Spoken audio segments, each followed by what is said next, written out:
జగిత్యాల జిల్లా మెట్పల్లి పట్టణంలోనే జీడీఎంఏ నిర్దేశించిన 100 రోజుల ప్రణాళికలలో భాగంగా నేడు మెట్పల్లి పురపాలక సంఘం, స్వయం సహాయక మహిళా సంఘాలు మరియు పట్టణ పేదరిక నిర్మూలన సంస్థ ఆధ్వర్యంలో ప్రొడక్ట్ మేళా నిర్వహించారు. పట్టణంలోని వివిధ వార్డుల నుండి మహిళా సంఘం సభ్యులు వారిచే తయారు చేయబడిన ఉత్పత్తులను మరియు వారు నిర్వహిస్తున్న వ్యాపారములకు సంబంధించిన వస్తువులను అమ్ముకొనుటకు ఇట్టి మేళలో ప్రదర్శించారు. పట్టణ పూర్వజనుల చుట్టూ పక్క గ్రామాల ప్రజలు సందర్శించి వారికి కావలసిన వస్తువులను కొనుగోలు చేశారు. ఇట్టి మేళకు విశేష స్పందన రావడంతో మహిళా సంఘం సభ్యులు సంతోషం వ్యక్తం చేశారు.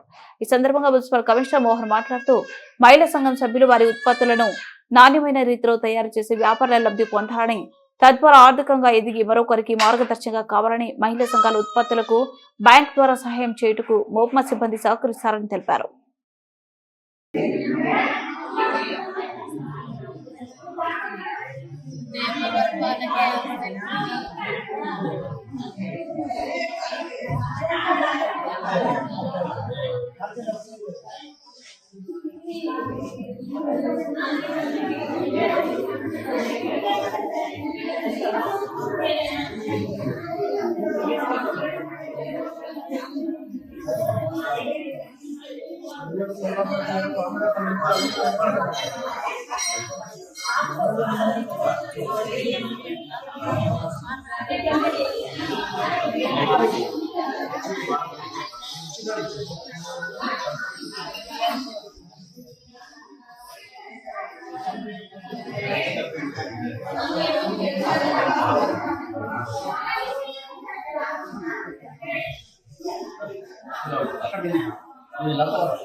Hi.